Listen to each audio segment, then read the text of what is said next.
ஓம் ஸ்ரீ குருப்யோ நமக. நான் பிரம்மம், பாகம் 2. ஐ ஆம் தட் ஸ்ரீ நிசர்கதத்த மகாராஜ். உனக்கு தேவையானதெல்லாம் ஒரு அமைதியான மனம். கேட்பவர்: எனக்கு உடல் நலம் இல்லை, நான் வலிமையற்று இருக்கிறேன், நான் என்ன செய்வது?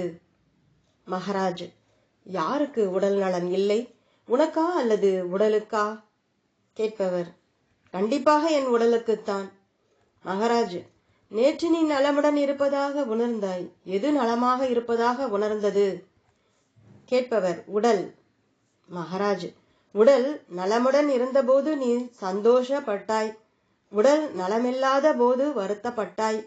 யார் ஒரு நாள் சந்தோஷமாகவும் மறுநாள் வருத்தமாகவும் இருந்தது?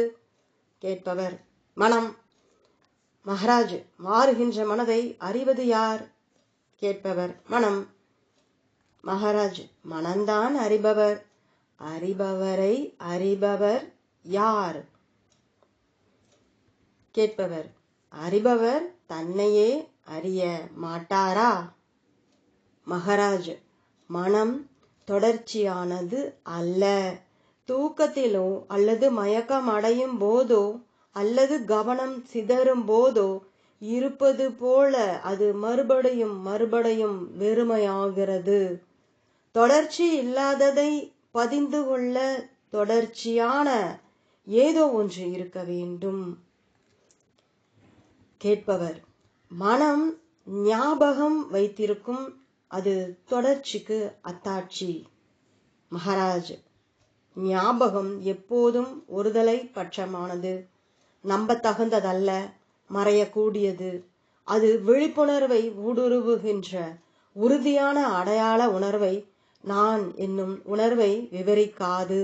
அதன் ஆழத்தில் என்ன இருக்கிறதென்று கண்டுபிடி. கேட்பவர்: நான் எவ்வளவுதான் ஆழமாக பார்த்தாலும் மனதைத்தான் கண்டுபிடிக்கிறேன். மனதிற்கு அப்பால் என்னும் உங்களுடைய வார்த்தைகள் எனக்கு எந்த குறிப்பையும் தருவதில்லை. மகாராஜ்: மனதால் பார்க்கும் பொழுது உன்னால் அதை தாண்டி போக முடியாது. அதை தாண்டி போக மனம் மற்றும் அதன் உள்ளடக்கத்திற்கு அப்பால் நீ பார்க்க வேண்டும். கேட்பவர்: எந்த திசையில் நான் பார்க்க வேண்டும்? மகாராஜ்: எல்லா திசைகளும் மனதிற்குள்தான் இருக்கின்றன. நான் உன்னை எந்த ஒரு குறிப்பிட்ட திசையிலும் பார்க்க சொல்லவில்லை. உன் மனதிற்குள் நடப்பனவற்றிற்கு அப்பால் பார்த்து அதை நான் என்னும் உணர்விற்குள் கொண்டு வா. நான் என்பது திசை அல்ல, அது எல்லா திசைகளும் மறுப்பது. இறுதியாக நான் என்பதும் போக வேண்டியதுதான். ஏனெனில் வெளிப்படையான ஒன்றை உறுதிப்படுத்திக் கொண்டே இருக்க வேண்டியதில்லை.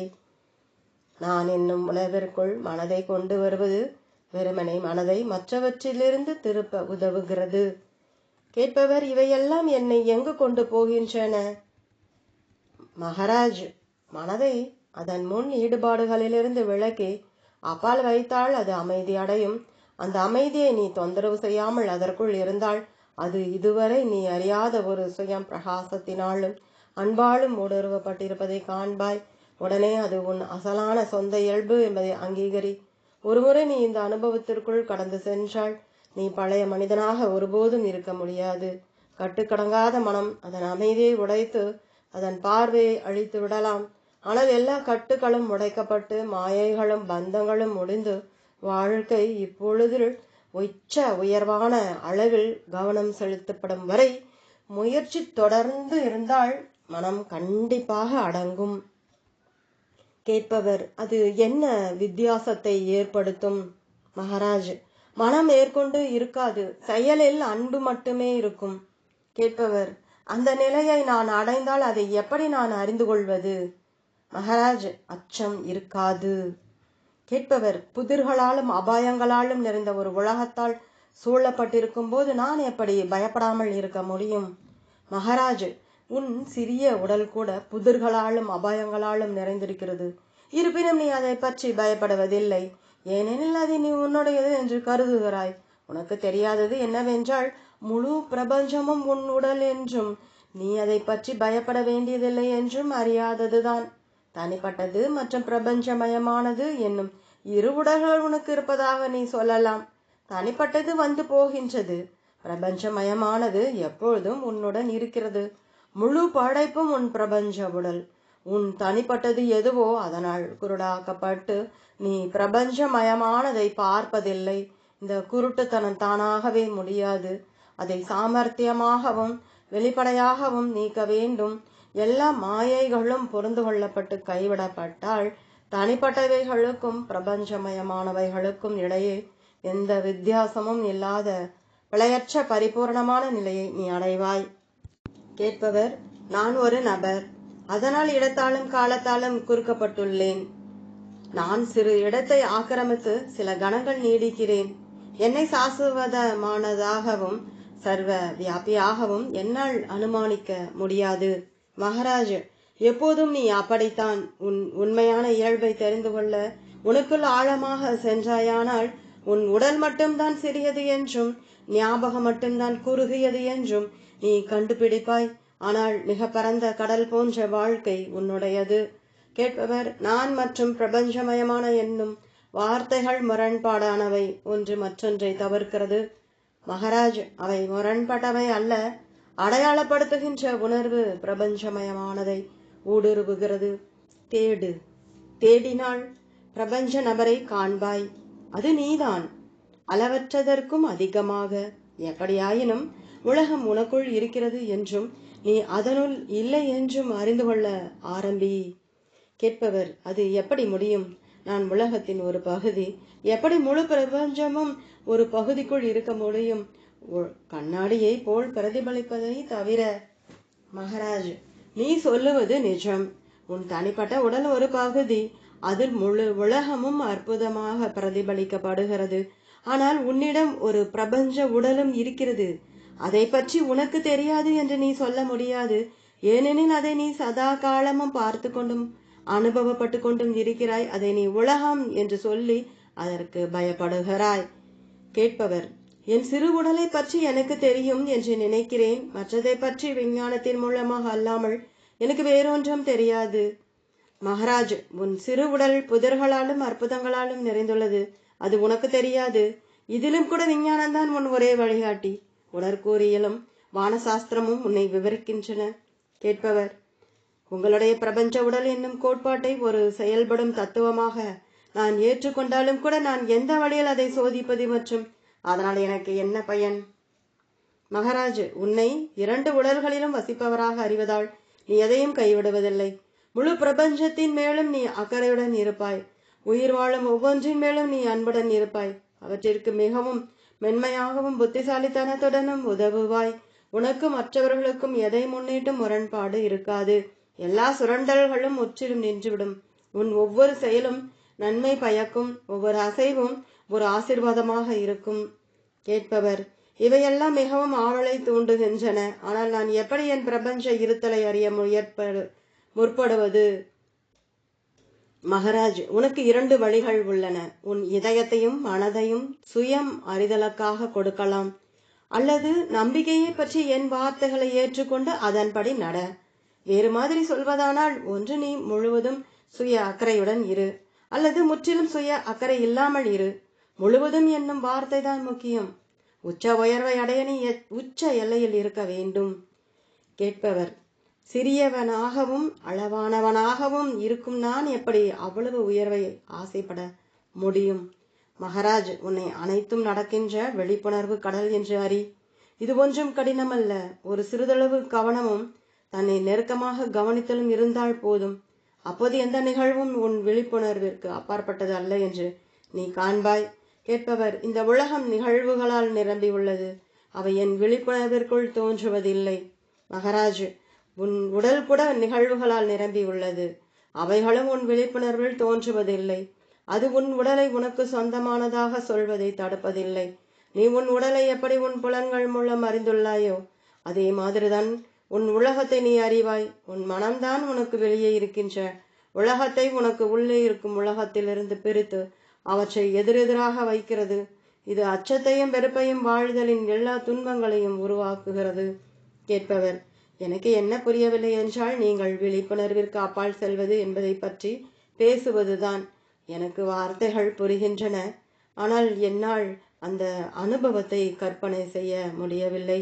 நீங்களே கூட எல்லா அனுபவங்களும் விழிப்புணர்வில் தான் உள்ளன என்று சொல்லி இருக்கிறீர்கள். மகாராஜ், நீ சொல்வது சரி. விழிப்புணர்வுக்கு அப்பால் எந்த அனுபவமும் இருக்க முடியாது. இருப்பினும் வெறுமனே இருத்தல் என்னும் அனுபவம் உள்ளது. விழிப்புணர்விற்கு அப்பால் ஒரு நிலை உள்ளது. அது நினைவற்றது அல்ல. சிலர் அதை சிறந்த விழிப்புணர்வு அல்லது தூய விழிப்புணர்வு அல்லது உச்ச உயர்வான விழிப்புணர்வு என்று சொல்கின்றனர். அது அகம் மற்றும் புற தொடர்புகளிலிருந்து சுதந்திரமான தூய பிரக்ஞை. கேட்பவர், நான் பிரம்ம ஞானத்தை படித்திருக்கிறேன். நீங்கள் சொல்வதில் எதுவுமே எனக்கு தெரிந்ததாக இல்லை. பிரம்ம ஞானம் வெளிப்பாட்டை பற்றி மட்டுமே கையாள்கிறது என்று நான் ஒப்புக்கொள்கிறேன். அது பிரபஞ்சத்தையும் அதில் வசிப்பவர்களையும் மிகவும் விளக்கமாக விவரிக்கிறது. அது பொருளின் பல நிலைகளையும் அதற்கிணையான அனுபவங்களையும் ஒப்புக்கொள்கிறது. ஆனால் அதை தாண்டி போவது போல தெரியவில்லை. நீங்கள் சொல்வது எல்லா அனுபவங்களுக்கும் அப்பால் செல்கிறது. அதை அனுபவப்பட முடியவில்லை என்றால் அதை பற்றி ஏன் பேச வேண்டும்? மகாராஜ், விழிப்புணர்வு இடைவெளிகள் இருக்கும் இடைப்பட்ட தன்மையானது. இருப்பினும் சுயத்தின் அடையாளத்தின் தொடர்ச்சி இருக்கிறது. விழிப்புணர்விற்கு அப்பால் உள்ள ஏதோ ஒன்றால் அல்லாமல் இந்த அடையாள உணர்வு ஏற்பட முடியுமா? கேட்பவர், நான் மனதிற்கு அப்பாற்பட்டவனானால் என்னை எப்படி மாற்றுவது? மகாராஜ், எதையாவது மாற்ற என்ன அவசியம்? எப்படியாயினும் மனம் எப்போதும் மாறிக்கொண்டிருக்கிறது. மனதை அக்கறையில்லாமல் கவனி. அதை அமைதிப்படுத்த அது போதும். அது அமைதியாய் இருந்தால் நீ அதற்கு அப்பால் போகலாம். அதை எப்போதும் வேலையில் ஈடுபட்டதாக வைத்திருக்காதே. அதை நிறுத்து. வெறுமனே இரு. அதற்கு ஓய்வு கொடுத்தால் அது அடங்கி அதன் தூய்மையையும் வலிமையையும் திரும்ப பெறும். தொடர்ந்த சிந்தனை அதை இற்று போக செய்யும். கேட்பவர், என்னுடைய உண்மையான இருத்தல் என்னோடு எப்போதும் இருந்தால் எப்படி அதை நான் அறியாமல் இருக்கிறேன்? மகாராஜ், ஏனெனில் அது மிகவும் நுட்பமானது. உன் மனமும் மொத்தமானது. மொத்தமான எண்ணங்களாலும் உணர்ச்சிகளாலும் நிறைந்துள்ளது. உன் மனதை அமைதிப்படுத்தி தெளிவுபடுத்து. அப்போது உன்னை உள்ளபடி அறிவாய். கேட்பவர், என்னை பற்றி அறிய எனக்கு மனம் தேவையா? மகாராஜ், நீ மனதிற்கு அப்பாற்பட்டவன். ஆனால் அதை மனதால் தான் அறிவாய். நீ எந்த உபகரணத்தை உபயோகப்படுத்துகிறாயோ அதை பொறுத்துதான் உன் அறிவின் அளவும் ஆழமும் தன்மையும் இருக்கும் என்பது வெளிப்படை. உன் உபகரணத்தை மேம்படுத்து. அப்போது உன் அறிவும் மேம்படும். கேட்பவர், தூய ஸ்வரூபத்தை அறிய எனக்கு ஒரு சுத்தமான மனம் தேவை. மகாராஜ், ஒரு அமைதியான மனம்தான் உனக்கு தேவை. உன் மனம் அமைதியானால் மற்றவை எல்லாமும் சரியாக நடக்கும். எப்படி சூரியன் உதித்தால் உலகம் செயல்பட ஆரம்பிக்கிறதோ அப்படி சுய பிரக்ஞை மனதின் மாற்றங்களை பாதிக்கிறது. அமைதியான மற்றும் உறுதியான சுய பிரக்ஞையின் ஒளியில் உள்ளே இருக்கும் சக்திகள் விழித்து உன் பங்கில் எந்த பிரயத்தனமும் இல்லாமல் அதிசயங்களை விளைவிக்கும். கேட்பவர், மாபெரும் செயல்கள் செயல்படாமல் இருப்பதால் நடக்கின்றன என்று சொல்கிறீர்களா? மகாராஜ், மிகச் சரி. நீ மெய்ஞானம் அடைய விதிக்கப்பட்டிருக்கிறாய் என்று பொருந்துகள். உன் விதியுடன் ஒத்துழை. அதற்கு எதிராக போகாதே. அதை அடக்காதே. அதை தடுக்காதே. அது தன்னை நிறைவேற்ற அனுமதி. நீ செய்ய வேண்டியதெல்லாம் முட்டாள்தனமான மனதால் உருவாக்கப்பட்ட தடைகளின் மேல் கவனத்தை செலுத்துவதே. தொடரும். ஓம்.